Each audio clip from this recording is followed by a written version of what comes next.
역대하 24장 1에서 27절 말씀입니다. 24장. 요아스가 왕위에 오를 때에 나이가 7세라. 예루살렘에서 40년 동안 다스리니라. 그의 어머니의 이름은 시비아요 부엘세바 사람이더라.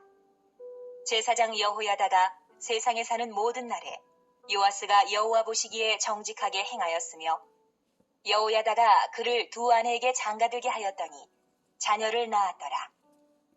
사랑하는 형제 여러분, 12월 30일 금요일 저녁 묵상에 오신 것을 환영합니다.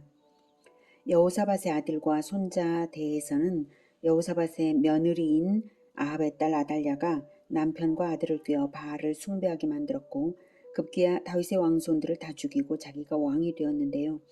하나님의 섭리로 숨겨 기른 어린 요아스 왕자를 즉위시키는 반정이 성공했습니다. 본장에서는 이제 성장하여서 독자적으로 국정을 수행하는 모습이 나타납니다. 1절, 요아스가 왕위에 오를 때에 나이가 7세라 예루살렘에서 40년 동안 다스리니라. 그의 어머니 이름은 시비아요 브엘세바 사람이더라. 제사장 여호야다가 세상에 사는 모든 날에 요아스가 여호와 보시기에 정직하게 행하였으며 여호야다가 그를 두 아내에게 장가들게 했더니 자녀를 낳았더라. 네, 여호야다 제사장이 사는 날 동안에는 요아스가 정직했는데요. 여호야다가 마치 아버지처럼 요아스의 결혼 문제에도 관여해서 지도했던 것은 아마도 아달랴의 악행을 통하여 지도자의 잘못된 결혼이 이스라엘 전국가에 얼마나 큰 영향을 끼쳤는가를 생각했기 때문일 것입니다. 또한 요아스로 하여금 두 여인에게 장가들도록 한 것은 요아스가 유일한 왕통이었으므로 왕손의 번성을 위한 조처였을 것입니다. 4절부터는 요아스의 선정으로서 성전 수리 행적입니다. 4절. 그 후에 요아스가 여호와의 전을 보수할 뜻을 두고 제사장들과 레위 사람들을 모으고 그들에게 이르되 너희는 유다 여러 성읍에 가서 모든 이스라엘에게 해마다 너희의 하나님의 전을 수리할 돈을 거두되 그 일을 빨리 하라. 하였으나 레위 사람이 빨리 하지 아니한지라. 왕이 대제사장 여호야다를 불러 이르되 네가 어찌하여 레위 사람들을 시켜서 여호와의 종 모세와 이스라엘의 회중이 성막을 위하여 정한 세를 유다와 예루살렘에서 거두게 하지 아니하였느냐. 하니 이는 그 악한 여인 아달랴의 아들들이 하나님의 전을 파괴하고 또 여호와의 전의 모든 성물들을 바알들을 위하여 사용하였음이었더라. 요아스가 성전 수리에 관심을 가지게 된 것은 아달랴의 치하에서 성전이 많이 파괴되었고 그 자신 어릴 때 성전에서 6년간 양육받았기 때문에 성전을 사모하는 마음이 있었을 것이고요. 또한 여호야다의 율법 교육을 통해 성전의 중요성을 인식했을 것입니다. 그런데 뜻대로 쉽사리 되지 않은 이유는 재정 확보의 어려움 때문이었습니다. 그래서 새로운 방법을 강구해야 했습니다. 8절. 이에 왕이 말하여 한 궤를 만들어 여호와의 전 문 밖에 두게 하고 유다와 예루살렘에 공포하여 하나님의 종 모세가 광야에서 이스라엘에게 정한 세를 여호와께 드리라 하였더니 모든 방백들과 백성들이 기뻐하여 마치기까지 돈을 가져다가 궤에 던지니라. 레위 사람들이 언제든지 궤를 메고 왕의 관리에게 가지고 가서 돈이 많은 것을 보이면 왕의 서기관과 대제사장에게 속한 관원이 와서 그 궤를 쏟고 다시 그곳에 가져다 두었더라. 때때로 이렇게 하여 돈을 많이 거두매. 네, 재정 마련의 새로운 방법은 헌금 궤를 비치하는 것이었습니다. 전에 제사장들이 직접 유다 지방을 다니면서 세금을 거두어 드리는 방법은 세금이 유용될 소지가 많았고 또 효과적으로 거두어지지 않았습니다. 그래서 요아스는 제사장이 직접 거두지 않고 백성들이 직접 공적인 헌금 궤에 넣도록 하는 지시한 것입니다. 열왕기 하에 따르면 헌금 궤의 위치는 여호와의 전 문 어귀 우편 곧 단 옆에 설치했습니다. 또한 제사장과 레위인들을 통하여 전달했던 명령을 유다와 예루살렘에 반포함으로써 새로운 성전 수축안을 발표하고 성전 수축이 제사장과 레위인의 임무만이 아니라 거국적인 일임을 선언한 것입니다. 하나님의 종 모세가 하나님의 종 9절에 하나님의 종 모세가 광야에서 이스라엘에게 정한 세를 여호와께 드리라. 이 정한 세, 하나님의 종 모세가 정한 세란 모세가 만 20세 이상의 성인에게 거두었던 인두세로서 성막을 위하여 쓰인 속전을 말합니다. 그러니 구원받은 사람이라면 자기의 정체성을 속전으로 마땅히 내게 되어 있는 것이죠. 그것을 내라고 한 것입니다. 그랬더니 모든 방백들과 백성들이 기뻐하며 기뻐하여서 마치기까지 돈을 가져다가 궤에 던졌다고 하죠. 마치기까지는 언어적 의미는 그 궤에 가득 차기까지라는 의미인데요. 그러나 본절의 의미는 그것이 아닙니다. 본절에서는 성전의 수리를 마치기까지입니다. 궤에 돈이 가득 차면 거두어가고 다시 궤를 그곳에 갖다 놓았거든요. 그래서 또 가득 차면 또 거두어가고 또 갖다 놓고 이렇게 했기 때문에 궤가 가득 차기까지가 아니라 성전 수리를 마치기까지 백성들은 헌금을 쉬지 않았습니다. 그것은 성전 수리에 백성들의 자발적인 헌신이 매우 높았다는 뜻이죠. 12절 왕과 여호야다가 그 돈을 여호와의 전 감독자에게 주어 석수와 목수를 고용하여 여호와의 전을 보수하며 또 철공과 놋쇠공을 고용하여 여호와의 전을 수리하게 하였더니 기술자들이 맡아서 수리하는 공사가 점점 진척되므로 하나님의 전을 이전 모양대로 견고하게 하니라.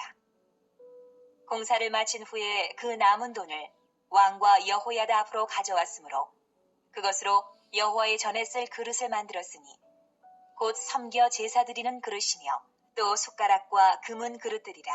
여호야다가 세상에 사는 모든 날에 여호와의 전에 항상 번제를 드렸더라. 네, 전에는 제사장들이 알아서 하던 것을 이젠 건축의 전문가들을 맡겨서 체계적으로 완수되게 한 것입니다. 그리고 돈도 남아서 그릇들도 만들었습니다. 그런데 여호야다가 세상에 사는 모든 날에 여호와의 전에 항상 번제를 드렸더라는 말은 상번제를 드리는 것이 율법에 명하신 매우 중요한 것이므로 당연한 것인데요. 그것이 시행되지 않다가 여호야다 때에는 항상 시행했다. 이런 의미로 여호야다에 대한 칭찬이면서도 여호야다 이전처럼 후에는 여호야다 이후에는 그것이 다시 흐지부지했음을 느끼게 하는 표현이죠. 네, 15절 여호야다가 나이가 많고 늙어서 죽으니 죽을 때에 130세라. 무리가 다윗성 여러 왕의 묘실 중에 장사하였으니 이는 그가 이스라엘과 하나님과 그의 성전에 대하여 선을 행하였음이더라. 네, 열왕의 묘실은 오직 다윗 왕권을 이은 자들 중에서도 선한 왕들만 묻혔던 곳입니다. 그럼에도 불구하고 왕이 아닌 여호야다가 왕실의 묘실에 묻혔다는 것은 굉장히 대단한 아주 특별한 일입니다. 아마도 비록 왕은 아니었다 할지라도 왕의 아비 역할을 했잖아요.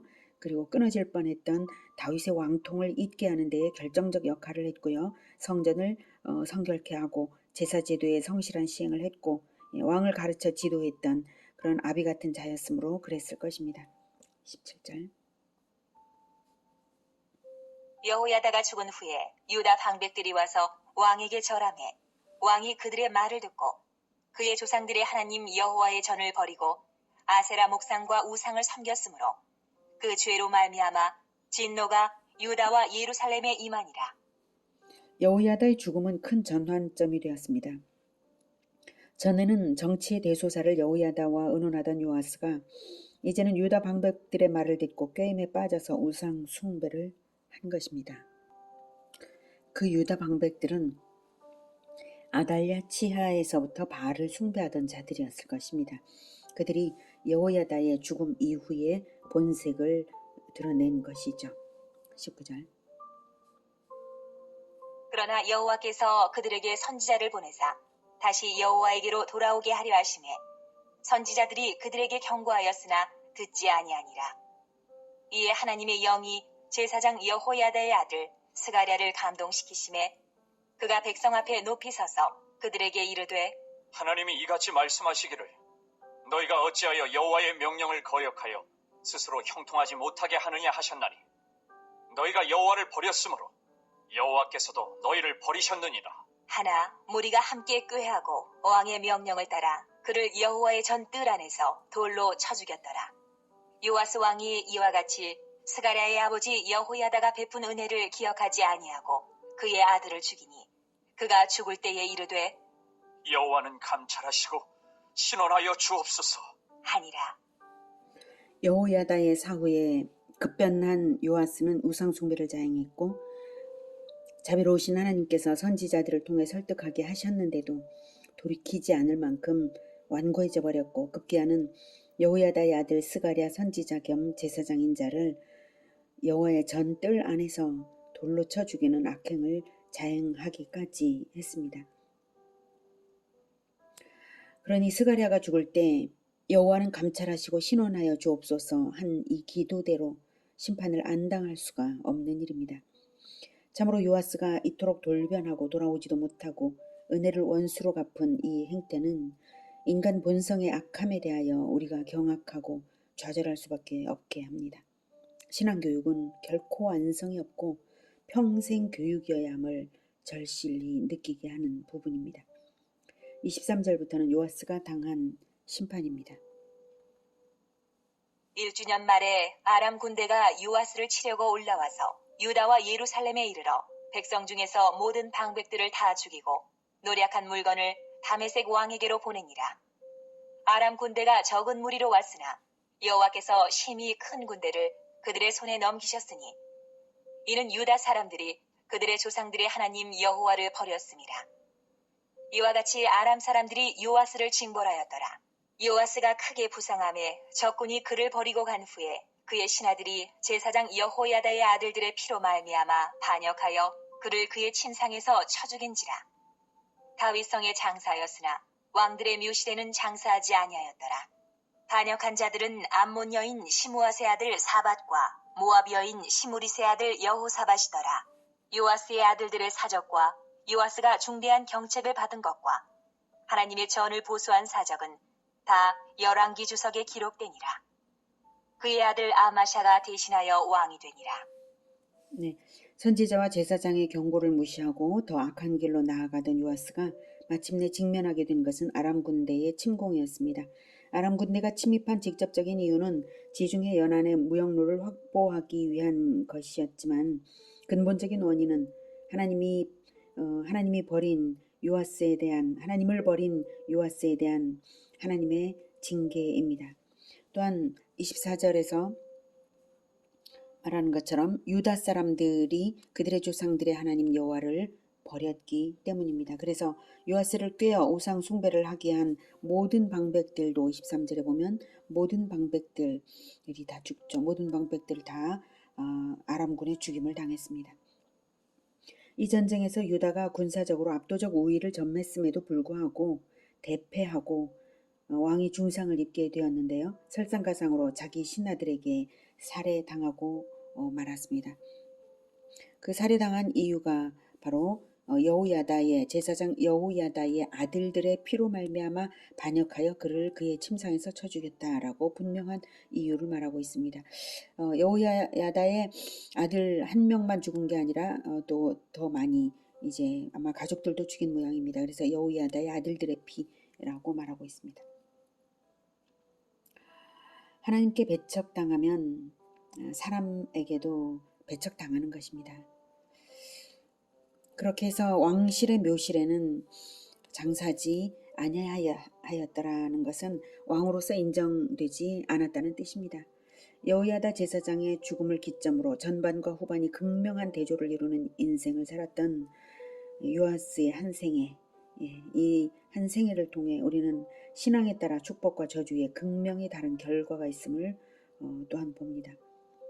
요아스의 신앙은 부모가 시켰기 때문에 그저 출석하는 어린 형식적 교인처럼 하나님과 직접적으로 1대1의 만남으로 형성된 신앙이 아니었고 간접적이고 의존적인 신앙으로서 인격적인 만남이 되지 못했던 것입니다. 하나님을 만나되 직접 주체적으로 하나님과 교제하는 신앙이어야만 살아있는 신앙이라고 말할 수 있겠습니다. 마귀는 바로 이런 비자발적 종교인들을 표적으로 하여서 무너뜨리는 일을 지금도 끊임없이 하고 있습니다. 그러므로 우리는 마귀가 우는 사자같이 두루다니며 삼킬 자를 찾고 있음을 잊지 말고 믿음을 굳건하게 하여 마귀를 예수 이름으로 대적하기를 게을리하지 말아야 하겠습니다. 마귀는 언제나 우리 영혼을 공격합니다. 게으름이 올 때, 의심이 올 때, 불신이 올 때, 그럴 때 마귀를 대적해 주십시오. 원수 마귀는 예수 이름으로 떠나라. 그렇게 신앙 인생은 마귀를 대적하는 영적 전쟁이 있어야만 하는 것입니다. 영적 전쟁을 하지 않은 요아스는 다만 다윗 왕과의 혈통을 이었다는 그 한 가지밖에는 가치 없는 인생을 살았을 뿐입니다. 다윗 왕과의 왕들은 신비변덕스럽고 불충성했지만 오직 하나님은 신실하셔서 꿋꿋하게 다윗 언약의 성취를 향하여 역사를 이끌어가고 계십니다. 하나님을 본받아 신실함을 잃지 않고 끝까지 남는 자가 승리자입니다. 기도하겠습니다.